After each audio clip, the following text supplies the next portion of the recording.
Good morning all of you. VBPS की online classes में आप सभी का हार्दिक स्वागत है। डियर स्टूडेंट्स, हम बात कर रहे थे पादप कार्य की, प्लांट फिजियोलॉजी की, और उसमें आज हमारा जो टॉपिक है वो है जल विभव या वाटर पोटेंशियल। इससे पहले हमने DPD की बात की थी। आज हम समझेंगे जल विभव या वाटर पोटेंशियल क्या है। तो जो DPD है उस DPD को ही दो वैज्ञानिक, एक है RK स्टेलियर और एक है MS टाइलर, इन्होंने DPD जो है उस DPD को ही किसके रूप में समझाया है? जल विभव के रूप में समझाया है। देखो, सबसे पहले तो हम बात करें, ये जो जल विभव अवधारणा इन्होंने दी वो किसके आधार पर दी है? ये दी है एक तो उष्मागतिकी के नियमों के आधार पर और मुक्त ऊर्जा के आधार पर जो जल विभव है वो अवधारणा प्रस्तुत की है। देखो यहाँ क्या है, किसी भी तंत्र की हम बात करें तो किसी भी तंत्र के प्रत्येक घटक में उष्मागतिकी के नियम के अनुसार हम देखें तो किसी भी तंत्र के प्रत्येक घटक में मुक्त क्या पाई जाती है? ऊर्जा पाई जाती है। किसी भी तंत्र के प्रत्येक घटक के जो अणु हैं उष्मागतिकी के नियमों के अनुसार उनके मध्य क्या पाई जाती है? मुक्त क्या पाई जाती है? ऊर्जा पाई जाती है। फ्री क्या पाई जाती है? एनर्जी पाई जाती है। और वो जो मुक्त ऊर्जा है वो उन्हें कार्य करने की क्या देती है? क्षमता प्रदान करती है।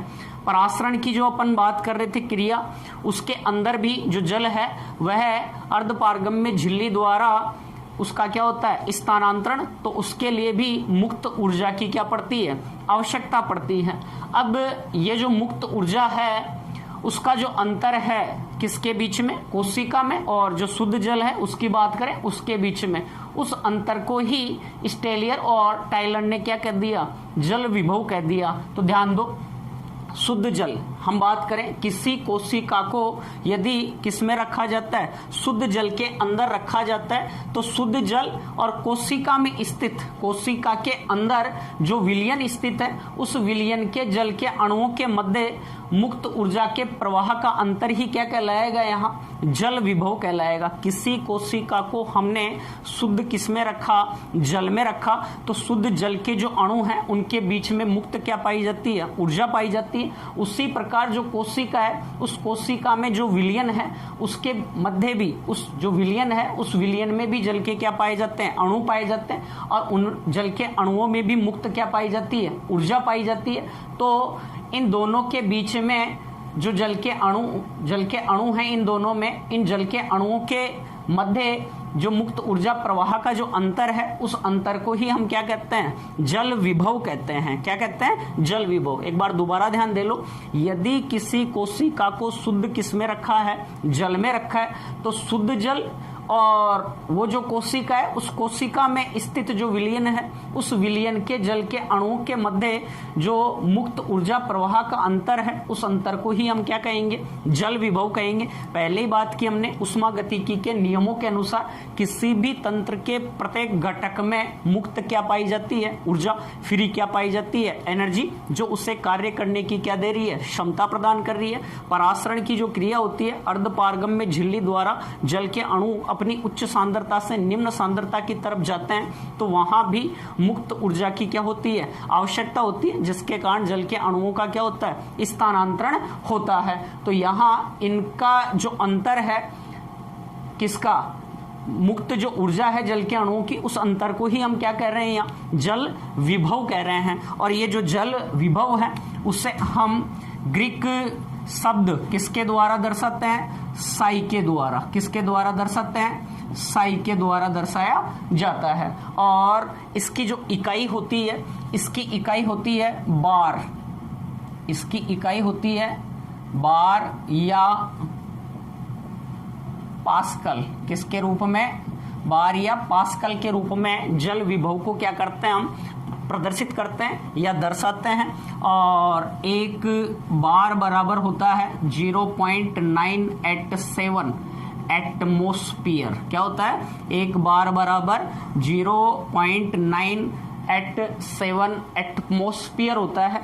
तो यहाँ हम बात करें जल विभव की, तो जल जो विभव है, जो डीपीडी है, उस डीपीडी को ही, डीपीडी जो है उस डीपीडी को ही स्टेलियर और टेलर ने किसके रूप में दर्शाया है? जल विभव के रूप में दर्शाया, जिसको हम किसके रूप में दर्शा रहे हैं? साई के द्वारा। तो वाटर पोटेंशियल है, जल विभव है साई W। यहाँ हम बात करें तो डीपीडी का जो मान होता है वह धनात्मक होता है, जबकि जो जल विभव है इसका मान क्या होता है? ऋणात्मक होता है। या हम ये कह सकते हैं भाई साइड W जो है वो डीपीडी के क्या है? बराबर है, लेकिन ये क्या होगा? नेगेटिव होगा। और इसको किस प्रकार से हम प्रदर्शित करेंगे? तो जो जल विभव है, जल विभव बराबर होता है किसके? परासरणी विभव व दाब विभव। इस प्रकार से इसे प्रकट करेंगे, व्यक्त करेंगे। तो साई W बराबर परासरण विभव को दर्शाएंगे हम साई S के द्वारा, और दाब विभव को दर्शाएंगे हम किसके द्वारा? साई P के द्वारा। तो हमने पीछे डीपीडी की बात की थी, वहां क्या था? डीपीडी बराबर OP माइनस TP, डीपीडी बराबर OP माइनस क्या था? TP। वहां डीपीडी का मान क्या आता है? धनात्मक, लेकिन यहाँ साइन W का जो मान होगा वो क्या होगा? नेगेटिव होगा, ऋणात्मक होगा। यहाँ हम परासरणी विभव की बात करें तो ये जो परासरणी विभव है, ये परासरणी विभव किसके बराबर होता है? OP के बराबर होता है। परासरणी दाब के बराबर होता है, ऑस्मोटिक प्रेशर के बराबर होता है, लेकिन इसका मान क्या होगा? ऋणात्मक होगा। और जो साई P है, ये साई P किसके बराबर होता है? TP के बराबर होता है, लेकिन इसका मान क्या होता है? धनात्मक होता है। तो कुल मिलाकर हम देखें तो साइन W जो है, जल विभव जो है, वो जल विभव हमेशा क्या आएगा? नेगेटिव, ऋणात्मक आएगा, जबकि जो डीपीडी है वो क्या होता है? धनात्मक होता है। साइन S की परासरण विभव की बात करें तो ये भी क्या होगा? नेगेटिव होगा। और साइन P की हम बात करें तो ये क्या होगा? धनात्मक होगा। जल दाब विभव की बात करें तो दाब विभव का मान क्या होगा? धनात्मक। और परासरणी जो विभव है उसका मान क्या होगा? ऋणात्मक। दाब विभव का मान है धनात्मक, परासरणी विभव का मान है ऋणात्मक, और जल विभव का मान भी क्या होगा? ऋणात्मक होगा। जल विभव का मान भी क्या होगा? ऋणात्मक होगा। अब यहाँ हम समझें तो जो जल विभव है उसको किस प्रकार से प्रकट करेंगे। हमने यहाँ बात की कि जो उष्मागतिकी के नियमों के अनुसार किसी भी तंत्र के प्रत्येक घटक में मुक्त क्या पाई जाती है? ऊर्जा पाई जाती है। यहाँ शुद्ध जो जल होता है ना, शुद्ध जल जिसमें कोई भी विलय नहीं मिला हुआ है, शुद्ध जल के जो अणु हैं उनमें मुक्त ऊर्जा सबसे क्या होती है? ज्यादा होती है। और शुद्ध जल का जो जल विभव होगा वह सबसे क्या होगा? ज्यादा होगा, जो किसके बराबर है? OP, वो जो किसके बराबर है? 0, अर्थात कितना होता है? 0। शुद्ध जल का जो जल विभव है वो क्या है? यहाँ 0 है, जो क्या होता है? अधिकतम। क्या होता है? अधिकतम होता है। हमने पहले ही बात कर ली कि जो जल विभव है उसका जो मान होगा, वो जल विभव का जो मान होगा वो क्या आएगा? ऋणात्मक होगा, नेगेटिव होगा। तो शुद्ध जो जल है जिसमें कोई विलय पदार्थ मिला हुआ नहीं है, और वहां जल के अणुओं की जो मुक्त ऊर्जा है वो सबसे क्या होगी? ज्यादा होगी। सबसे क्या होगी? ज्यादा। इसका मतलब यहाँ इसका जो जल विभव है वो भी सबसे क्या होगा? ज्यादा। तो शुद्ध जल जो है उसका जल विभव कितना है? 0 है, और ये अधिकतम होता है। क्या होता है? अधिकतम होता है। अब यहाँ हम देखें तो यदि इस शुद्ध जल में जैसे जैसे विलय पदार्थ मिलाए जाते हैं, यदि किसी विलय पदार्थ को इसमें क्या किया जाएगा? मिलाया जाएगा, तो जल के अणुओं की संख्या क्या होगी? वहां कम होगी, संख्या कम होगी, तो उनकी जो मुक्त ऊर्जा है वो भी क्या होगी? कम होगी। इसका मतलब हम कह सकते हैं कि जो जल विभव है वो क्या होगा? कम होगा। यदि किसी कोशिका में विलय पदार्थ क्या करते हैं? प्रवेश करते हैं, या विलय पदार्थों की मात्रा क्या होती है? बढ़ती जाती है, तो जल के अणुओं की संख्या वहां क्या होगी? कम होगी। जल के अणुओं की संख्या वहां क्या हो जाएगी? कम हो जाएगी। जल के अणुओं की संख्या वहां कम हो जाएगी, तो वहां का जो परासरणी विभव है वो परासरणी विभव जो है वो परासरणी विभव भी क्या होगा, कम होगा। वहां का जो परासरणी विभव है उस परासरणी विभव के हम मान की बात करें तो परासरणी विभव का मान भी वहां क्या हो जाएगा, धीरे धीरे कम हो जाएगा। जैसे हम यहाँ बात करें तो जो परासरण दाब होता है, जो परासरणी विभव है वो किसके बराबर है, परासरण दाब के बराबर है। और परासरणी जो दाब है उसका मान किस पर निर्भर करता है, विलय पदार्थों की सांद्रता के आधार पर या विलय पदार्थों की संख्या के आधार पर निर्भर करता है। परासरणी विभव की बात करें तो दाब विभव का मान तो होता है क्या, धनात्मक। वहां हम बात करें किसकी, परासरण दाब की, ओपी की बात करें तो परासरण दाब का मान तो क्या था, धनात्मक था। लेकिन परासरणी जो विभव है उसका मान क्या होगा, ऋणात्मक होगा। अर्थात यदि किसी कोशिका में जैसे जैसे विलय पदार्थ प्रवेश करेंगे वैसे वैसे वहां जल के अणुओं की जो संख्या है वो क्या होती जाएगी, कम होती जाएगी। और जल के अणुओं की मुक्त ऊर्जा में क्या आएगी, कमी आएगी। और आने वाली जो कमी है उसी को हम क्या कह रहे हैं, परासरणी क्या कह रहे हैं, विभव कह रहे हैं। और इसका जो मान होगा, इसका मान क्या होगा, ऋणात्मक होगा। परासरणी विभव का मान क्या होगा, ऋणात्मक होगा। जबकि जो ओपी था, परासरणी दाब था, उसका मान क्या था, धनात्मक था। ओपी का मान क्या था, धनात्मक। आगे हम देखें दाब विभव की बात करें, किसकी बात करें, दाब विभव। और जो दाब विभव है वो दाब विभव किसके बराबर होता है, टीपी के बराबर होता है। जैसे जैसे किसी कोशिका में जल क्या करता है, प्रवेश करता है, जैसे जैसे किसी कोशिका में जल क्या करेगा, प्रवेश करेगा, वैसे वैसे कोशिका में जो टीपी है उस टीपी का मान क्या होगा, बढ़ेगा। टीपी का मान क्या होगा, बढ़ेगा। ट्रिगर प्रेशर, स्फीति जो दाब था, स्फीति दाब का मान क्या होगा, बढ़ेगा। और ये टीपी जो है उसी को हम क्या किसके रूप में दर्शा रहे हैं, साइन पी के रूप में, दाब विभव के रूप में दर्शा रहे हैं। तो यहाँ दाब विभव का मान भी क्या होगा, बढ़ेगा। दाब विभव का मान भी क्या होगा, बढ़ेगा। तो इस प्रकार से हम जल विभव जो है, जल विभव को किसके रूप में, साइन डब्ल्यू बराबर sine S plus sine P के रूप में व्यक्त करते हैं। इस प्रकार से समझाते हैं। जो डीपीडी था उस डीपीडी को स्टेलियर और जो टायलर था उन्होंने किसके रूप में बताया है, जल विभव के रूप में समझाया है। वहां डीपीडी का मान धनात्मक होता है, यहाँ जल विभव है, इस जल विभव का मान क्या होगा, ऋणात्मक होगा, नेगेटिव होगा। इसके आगे हम बात करें तो यहाँ जो जल है वह जल किधर से किधर क्या करेगा। हमने जैसे एक बार देखो डीपीडी की बात की थी, तो डीपीडी में तो हमने बताया था भाई जो जल है वह कम डीपीडी से उच्च डीपीडी, कम डीपीडी से उच्च डीपीडी की तरफ क्या होता है, जाता है।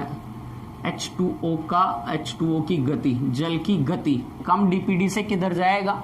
एक कोशिका जिसकी डीपीडी कम है, एक कोशिका जिसकी डीपीडी ज्यादा थी, तो कम डीपीडी से जल है वो किधर जा रहा था, उच्च डीपीडी की तरफ जा रहा था। लेकिन यहाँ जो जल है, जल के अणुओं की जो गति होगी वह किधर से किधर होगी, उच्च जल विभव से, उच्च जल विभव से, या उच्च, यहां लिखते हैं अपन, जल की जो गति होगी वह होगी किधर से किधर, उच्च जल विभव, जल की गति किधर होगी, निम्न जल विभव की तरफ। अर्थात एक कोशिका जिसका जल विभव क्या है, ज्यादा, एक कोशिका जिसका जल विभव कम है, तो जो परासरण की क्रिया होगी वह उच्च जल विभव वाली कोशिका से निम्न जल विभव वाली कोशिका की तरफ होगी। अर्थात जल की गति जो होगी वो निम्न जल विभव की तरफ होगी। इसके अलावा हमने यहाँ बात की है जल के अणुओं की जो मुक्त ऊर्जा है, फ्री जो एनर्जी है, स्वतंत्र ऊर्जा जो है, स्वतंत्र ऊर्जा जो है वह उच्चतम, जिस कोशिका की स्वतंत्र ऊर्जा क्या होगी, उच्चतम, उच्च स्वतंत्र ऊर्जा से, उच्च स्वतंत्र ऊर्जा से जो जल है वो किधर जाएंगे, जल की गति जो है वो किधर होगी, निम्न स्वतंत्र ऊर्जा उच्चतम स्वतंत्र ऊर्जा किसकी होगी? जिसमें जल के अणुओं की मात्रा क्या होगी? अधिक होगी, अर्थात विलेय पदार्थ कम होंगे, उस वहां जल के अणु अधिक होंगे तो वहां स्वतंत्र ऊर्जा क्या होगी? ज्यादा होगी। तो जिस कोशिका की स्वतंत्र ऊर्जा अधिक है वहां से जल के अणु हैं निम्न स्वतंत्र ऊर्जा की तरफ क्या करते हैं? गति करते हैं। इसके अलावा हम देखें तो नेगेटिव किसका? साइन डब्ल्यू का मान क्या है? ऋणात्मक है, नेगेटिव है। तो लेस नेगेटिव जल विभव से जो जल है वह जल की गति लेस नेगेटिव जल विभव से किधर होगी? मोर नेगेटिव जल विभव, अर्थात कम ऋणात्मक जल विभव से उच्च ऋणात्मक जो जल विभव है जिस कोशिका का होगा उधर जल की क्या होगी?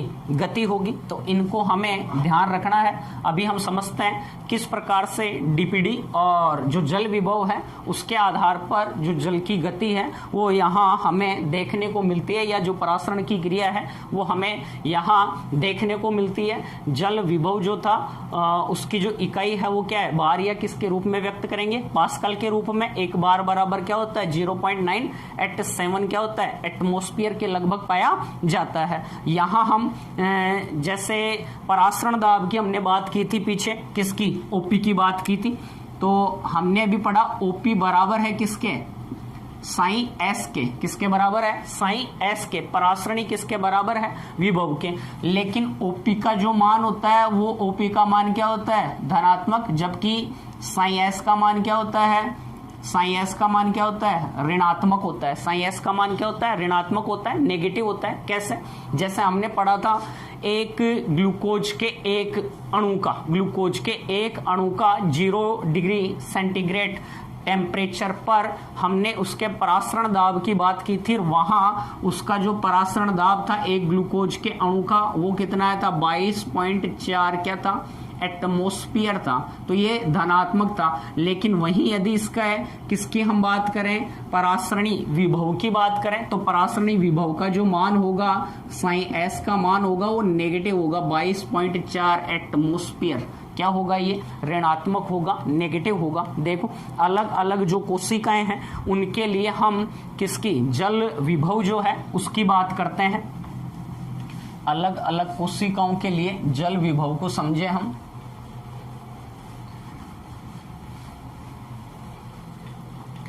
उससे पहले आप इनको ध्यान में रखना। एक तो साइन डब्ल्यू का मान हमेशा क्या होगा? ऋणात्मक। साइन एस का मान भी क्या होगा? ऋणात्मक। और साइन पी का जो मान है वो क्या होगा? धनात्मक। इसके अलावा हमें इनको ध्यान में रखना है, जो जल की गति है परासरण की क्रिया में उच्च जल विभव से किधर होगी? निम्न जल विभव की तरफ। उच्च स्वतंत्र ऊर्जा से किधर जाएंगे? निम्न। और लेस नेगेटिव चार्ज से किधर जाएंगे? मोर नेगेटिव चार्ज की तरफ जो जल है उनका क्या होगा? मूवमेंट हमें देखने को क्या होगा? मिलेगा। जैसे हम सबसे पहले बात करें किसकी? पूर्ण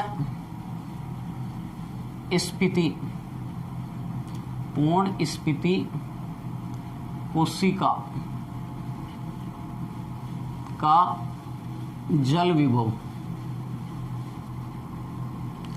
पूर्ण स्फीत कोशिका के लिए जल विभव की बात करें, साइन डब्ल्यू की हम बात करें तो पूर्ण स्फीत कोशिका के लिए साइन डब्ल्यू क्या होगा? देखो साइन डब्ल्यू को हमने किसके रूप में व्यक्त किया है? साइन डब्ल्यू बराबर है sine S plus sine P.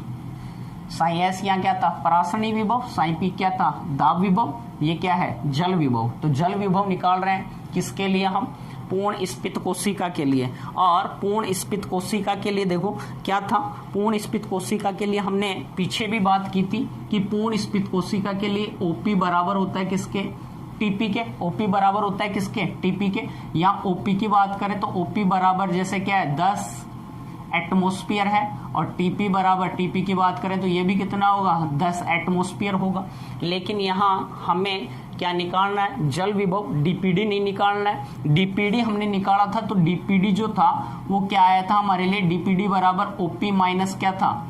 TP.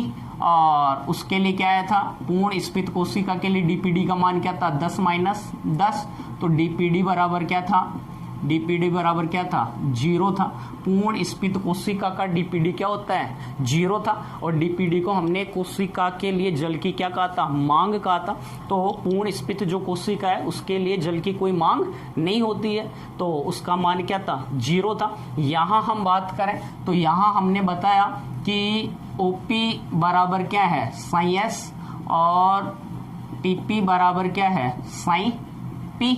तो यहाँ ओपी का मान कितना है, 10 एटमोस्फियर। यहाँ साई एस का मान धनात्मक होगा या ऋणात्मक होगा, पहले ही बताई दिया आपको कि साई एस का मान क्या होगा, नेगेटिव होगा। तो साई एस बराबर कितना आ जाएगा, माइनस 10 एटमोस्फियर, या पास्कल या बार के रूप में व्यक्त कर सकते हैं। और साई पी का मान कितना आ जाएगा, 10 आ जाएगा। तो हम बात करें साई डब्ल्यू बराबर Sai S plus psi P, क्या आ जाएगा, साई डब्ल्यू बराबर साई एस का मान क्या है, नेगेटिव, और साई पी का मान क्या है, पॉजिटिव। तो 10 आ गया, कितना हो जाएगा, साई डब्ल्यू बराबर कितना आ जाएगा, 10 माइनस 10, ठीक है, यहाँ माइनस है देखो और ये प्लस है, तो कितना हो जाएगा, 0 हो जाएगा। कितना हो जाएगा, 0 हो जाएगा। तो यहाँ हम देखें तो साई डब्ल्यू जो है, साई डब्ल्यू जो है वो, साई डब्ल्यू जो है वो ज़्यादा है किससे, साई एस से। साई डब्ल्यू का जो मान है वो साई एस से क्या होता है, ज़्यादा होता है। क्यों, क्योंकि साई एस क्या है, नेगेटिव है, जबकि इसका मान क्या है, 0 है साई डब्ल्यू का। और नेगेटिव कम होता है, नेगेटिव, ठीक है, ऋणात्मक है, ये क्या है, 0 है, 0 है। तो यहाँ साई डब्ल्यू का मान साई एस से क्या है, अधिक है। तो पूर्ण स्फीत कोशिका के लिए यदि आपको जल विभव का मान पूछता है तो पूर्ण स्फीत कोशिका के लिए जल विभव का मान क्या होगा, 0 होगा। इसी प्रकार हमने पीछे बात की थी कि पूर्ण स्फीत जो कोशिका थी उस पूर्ण स्फीत कोशिका के लिए डीपीडी की बात की थी। तो पूर्ण स्फीत कोशिका के लिए डीपीडी का मान भी क्या होता है, 0 होता है, 0 होता है। उसके बाद में हम आगे देखें तो इसको मिटा देता हूं, आप याद रखना एक बार। सेकेंड हम बात करें सलथ कोशिका के लिए, सलथ कोशिका के लिए क्या, जल विभव का मान, साई डब्ल्यू का मान। तो सलथ कोशिका के लिए साई डब्ल्यू के मान की हम बात करें तो सलथ कोशिका के लिए साई डब्ल्यू का मान क्या आएगा, देखो सूत्र क्या अपना, साई डब्ल्यू बराबर Sai S plus psi P. यहाँ हम बात करें सलथ कोशिका के लिए डीपीडी क्या था, ये अलग मैटर है, ये डीपीडी के संदर्भ में है, ध्यान रखना। यहाँ हम बात करें डीपीडी की, इधर साथ साथ हम डीपीडी भी देख रहे हैं। तो डीपीडी क्या था, डीपीडी बराबर ओपी माइनस क्या था, टीपी था। ओपी माइनस क्या था, टीपी था। तो यहाँ जैसे हम बात करें किसी कोशिका के लिए ओपी का मान, ओपी बराबर कितना है, 10 एटमोस्फियर है। और सलथ कोशिका के लिए टीपी क्या होता है, 0 होता है। टीपी क्या होता है, 0। स्फीत दाब वहां क्या होगा, 0 होगा। स्फीत दाब क्या होगा, 0 होगा। तो इसके लिए हमने डीपीडी क्या निकाला था, ओपी कितना है 10 और टीपी कितना है 0। तो डीपीडी बराबर क्या था, 10 एटमोस्फियर था। यहाँ हम बात कर रहे हैं किसकी, जल विभव की। तो हमने भी पढ़ा जो साई एस है वो किसके बराबर है, ओपी के बराबर, लेकिन क्या है, ऋणात्मक। तो साई एस बराबर क्या जाएगा, माइनस 10 बार या 10 एटमोस्फियर है। और साई पी बराबर क्या है, 0 है। साई पी बराबर क्या है, 0 है। तो साई डब्ल्यू बराबर क्या जाएगा, इसका मान क्या आएगा, ऋणात्मक, प्लस क्या है 0। तो साई डब्ल्यू बराबर यहाँ क्या जाएगा, माइनस 10 बार। साई डब्ल्यू बराबर क्या जाएगा, यहाँ माइनस 10 क्या जाएगा, बार आ जाएगा। साई डब्ल्यू बराबर क्या जाएगा, माइनस 10 बार या 10 क्या जाएगा, एटमोस्फियर आ जाएगा। किसके लिए, सलथ कोशिका के लिए। किसके लिए, सलथ कोशिका के लिए। और यहाँ क्या था, डीपीडी क्या था 10 एटमॉस्फेयर या 10 बार, और यहाँ कितना है माइनस, पहले का साइन डब्ल्यू का मान क्या होगा, ऋणात्मक होगा। साइन डब्ल्यू का मान क्या होगा, यहाँ ऋणात्मक होगा। तो यहाँ साइन डब्ल्यू क्या है -10 और साइन एस क्या है -10।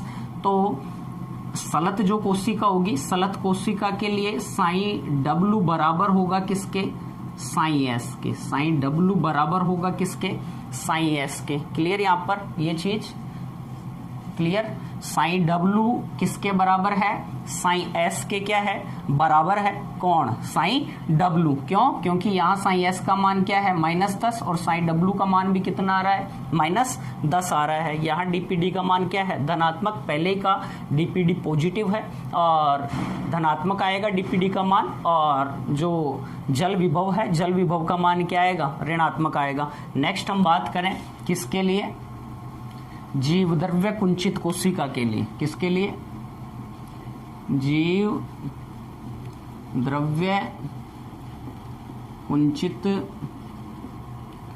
कोशिका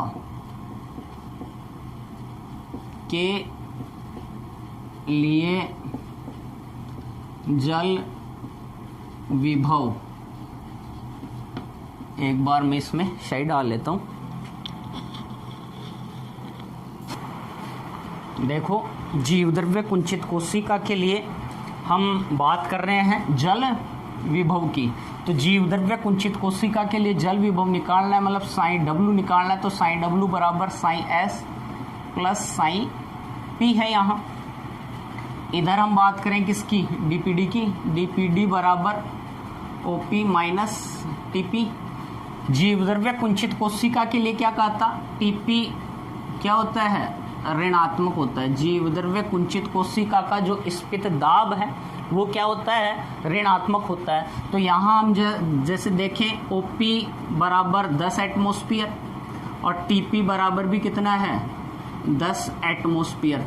तो इसके लिए हम डीपीडी के मान की बात करें तो इस कोशिका के लिए जो डीपीडी का मान है वो क्या आएगा, तो डीपीडी बराबर 10, ठीक है, और माइनस क्या है 10, -10 है, माइनस माइनस क्या हो जाएंगे, प्लस। तो डीपीडी बराबर क्या आ जाएगा, 20 एटमॉस्फेयर। डीपीडी का मान कितना आ गया, 20 एटमॉस्फेयर, या कितना आ जाएगा, 20 बार आ जाएगा।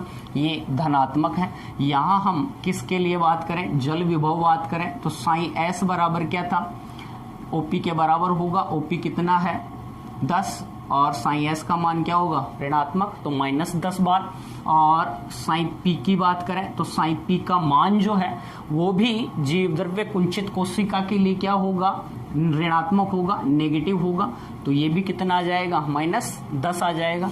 यहाँ हम निकालें साइन डब्ल्यू बराबर -10, साइन एस का मान -10 प्लस क्या है, प्लस क्या है, साइन पी का मान भी कितना है, नेगेटिव है, ऋणात्मक है। तो साइन डब्ल्यू बराबर यहाँ क्या हो जाएगा, -10 और +10 कितना हो जाएगा, साइन डब्ल्यू बराबर -20 बार हो जाएगा। तो ये किसके लिए, जीव द्रव्य कुंचित कोशिका के लिए हम बात करें तो जीव द्रव्य कुंचित कोशिका के लिए किसका मान आ गया, साइन डब्ल्यू का मान आ गया, जल विभव का मान आ गया। तो यहाँ डीपीडी जो था वो डीपीडी विसरण दाब न्यूनता जो था वो धनात्मक पॉजिटिव है, जबकि यहाँ क्या है, ऋणात्मक है। किसके लिए, जल विभव का मान। और हमने अभी बात की है जो जल की गति है वो किधर होगी, हाई जल विभव से, उच्च जल विभव से किधर, लो जल विभव की तरफ H2O की गति होगी। इसके अलावा किधर से किधर होगी, जल के अणुओं की उच्च स्वतंत्र ऊर्जा से निम्न स्वतंत्र ऊर्जा, निम्न स्वतंत्र ऊर्जा, और less sine W, less negative sine W से जल की जो गति होगी वो किधर होगी, मोर नेगेटिव साइन डब्लू की तरफ होगी, मोर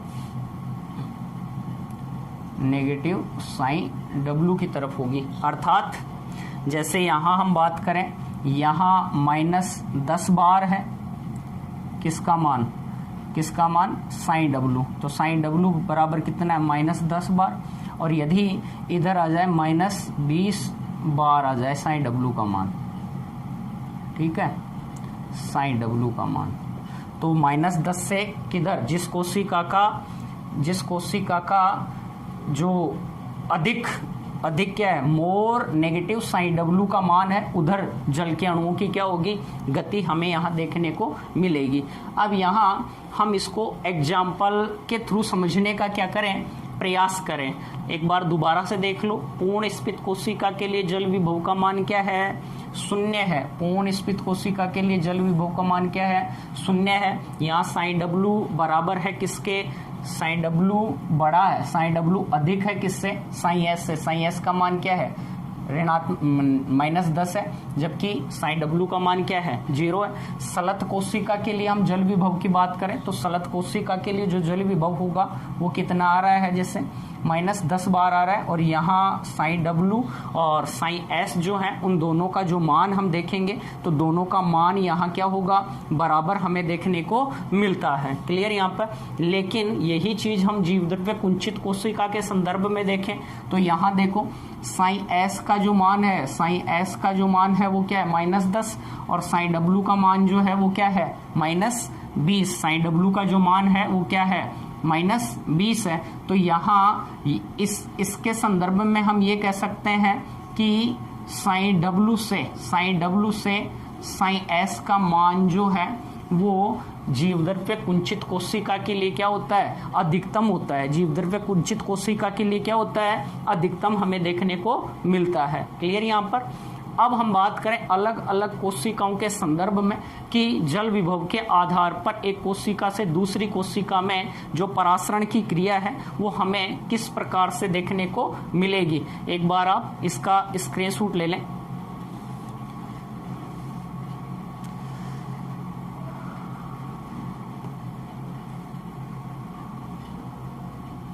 देखो डीपीडी के लिए तो क्या पढ़ा था हमने, डीपीडी, कम डीपीडी से जल की गति क्या थी, उच्च डीपीडी की तरफ, उच्च डीपीडी की तरफ हो रही थी। जबकि यहां क्या होगी, जल की गति उच्च जल विभव से निम्न जल विभव की तरफ होगी। उच्च जल विभव से किधर होगी, निम्न जल विभव की। इसको एग्जाम्पल द्वारा समझते हैं हम।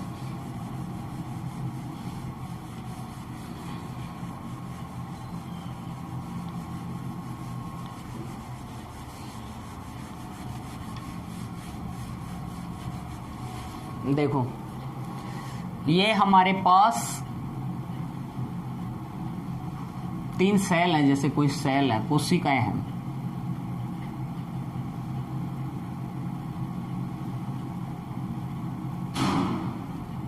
कोशिका ए, कोशिका बी और कोशिका सी। जल विभव के आधार पर परासरण की जो क्रिया है उसको हम देखेंगे किस कोशिका से जो परासरण है वो किस कोशिका में होगा। यहां हम देखें, यहां जैसे ये ए कोशिका है, इसके लिए हम ओपी का मान देखें। ओपी बराबर, यहाँ ए जो सेल है उसके लिए ओपी के मान की बात करें तो ओपी है यहाँ जैसे 30 एटमोस्फियर। यहाँ टीपी के मान की बात करें, यहाँ टीपी का मान है जैसे 28 एटमोस्फियर। यहाँ ओपी की बात करूं मैं, ओपी बराबर है इस कोशिका के लिए जैसे 30 एटमोस्फियर।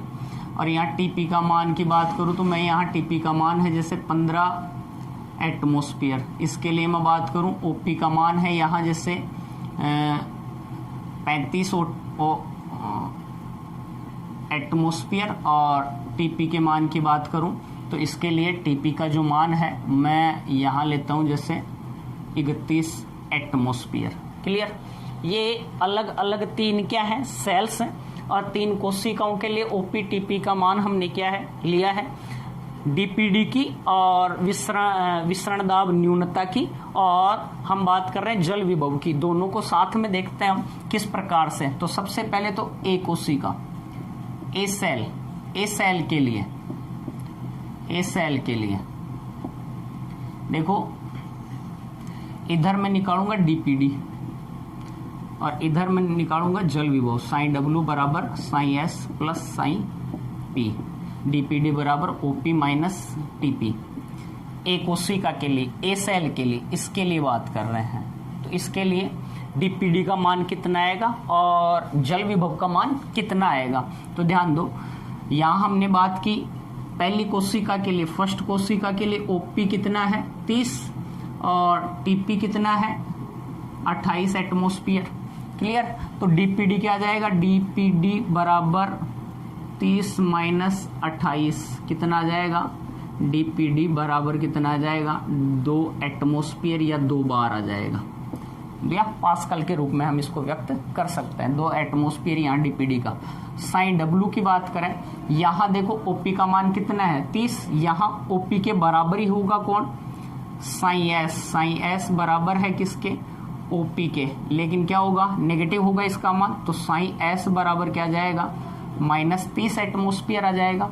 और टीपी की बात करें तो यहाँ टीपी साइन पी के बराबर है, तो साइन पी का जो मान है वो धनात्मक होगा और इसका मान कितना आ जाएगा 28 आ जाएगा।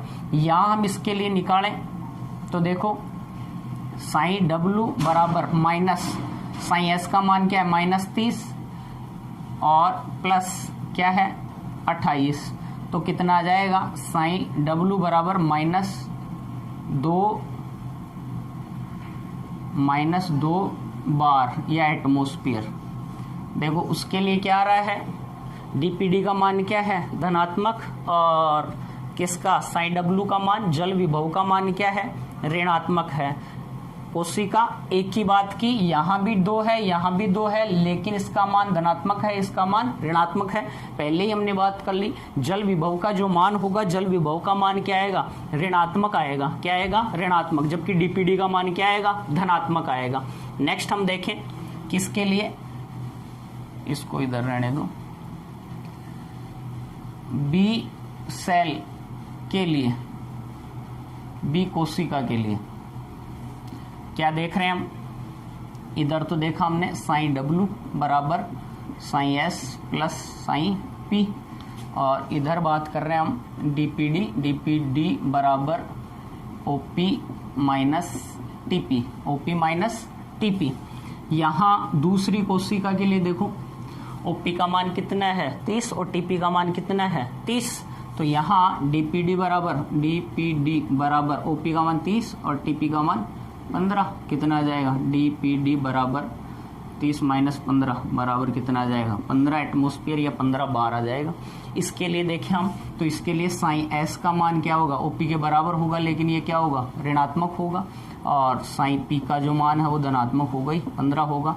तो साइन डब्ल्यू बराबर क्या आ जाएगा -30 प्लस 15, तो साइन डब्ल्यू बराबर कितना आ गया -15 बार आ गया। क्लियर। किसके लिए, बी कोशिका के लिए। अब हम बात करें कौन सी, सी कोशिका, सी सेल के लिए क्या देख रहे हैं डीपीडी और क्या देख रहे हैं जल विभव। तो पहले हम जल विभव sine S plus sine P, और इसके लिए क्या होगा डीपीडी बराबर ओपी माइनस टीपी।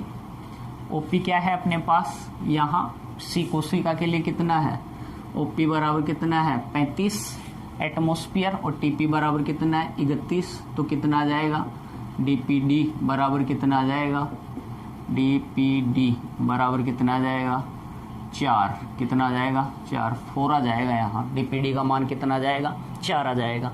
नेक्स्ट हम देखें किसके लिए, इसके लिए साइन डब्ल्यू का मान, तो साइन एस बराबर क्या है, साइन एस ओपी के बराबर होगा, लेकिन क्या होगा नेगेटिव होगा। साइन पी की बात करें तो क्या आएगा 31 है जो पॉजिटिव है धनात्मक है। साइन एस साइन डब्लू का मान, जल विभव साइन डब्लू बराबर कितना आ जाएगा, -35 प्लस क्या आ जाएगा 31, तो साइन डब्लू का मान कितना आ जाएगा, -4 बार आ जाएगा। वहां 4 आ रहा है, ठीक है, यहाँ धनात्मक है, या इसका मान क्या है, ऋणात्मक है। क्लियर। अब हम देखें जल विभव के आधार पर परासरण की क्रिया कौन सी कोशिका से कौन सी कोशिका में होगी। जो जल है उसका अर्धपारगम्य झिल्ली द्वारा जो स्थानांतरण है वो कौन सी कोशिका से कौन सी कोशिका में होगा। इधर देखो हमने बात की थी डीपीडी की, कम डीपीडी से उच्च डीपीडी, सबसे कम डीपीडी डीपीडी की बात करें। देखो पहले डीपीडी की बात करें। ए जो कोशिका है, ए कोशिका के लिए डीपीडी, ए कोशिका के लिए डीपीडी का मान कितना है, ए सेल के लिए 2, बी कोशिका के लिए डीपीडी का मान कितना है, बी कोशिका के लिए कितना है 15, और सी कोशिका के लिए डीपीडी का मान कितना है, सी कोशिका के लिए कितना है 4 है, सी कोशिका के लिए कितना है 4 है। तो हमने बात की थी डीपीडी के आधार पर, तो डीपीडी के आधार पर तो कम डीपीडी से किधर होगा, उच्च। इनमें से सबसे ज्यादा डीपीडी किसका है, बी वाली कोशिका का। तो जो जल है वो इस कोशिका से इसमें और इस कोशिका से भी इसमें, ठीक है। डीपीडी के आधार पर तो ए से बी में और सी से बी में। किसके आधार पर देखें अब हम बात करेंगे जल विभव। जल विभव में क्या हो रहा है, उच्च जल विभव से किधर होगा, निम्न जल। ए कोशिका का जल विभव देखे साई डब्लू,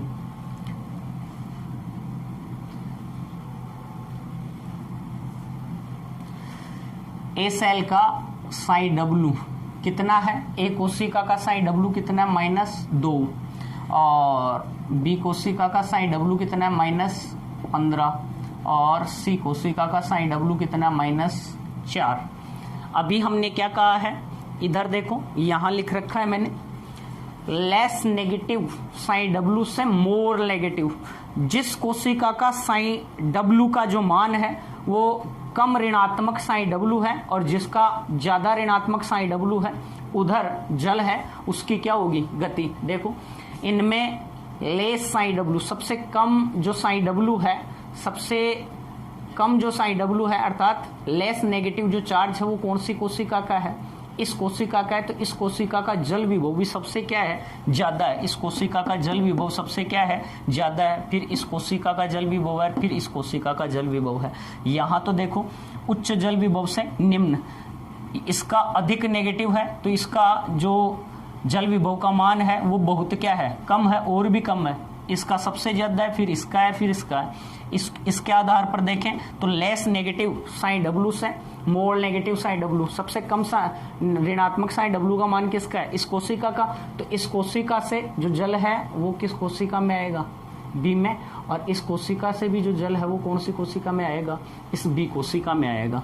तो साइन डब्लू जल विभव के आधार पर पढ़े चाहे डीपीडी के आधार पर पढ़े, कोशिका में जल जो स्थानांतरण है, परासरण की जो क्रिया है, उसमें कोई चेंजेस देखने को नहीं मिला।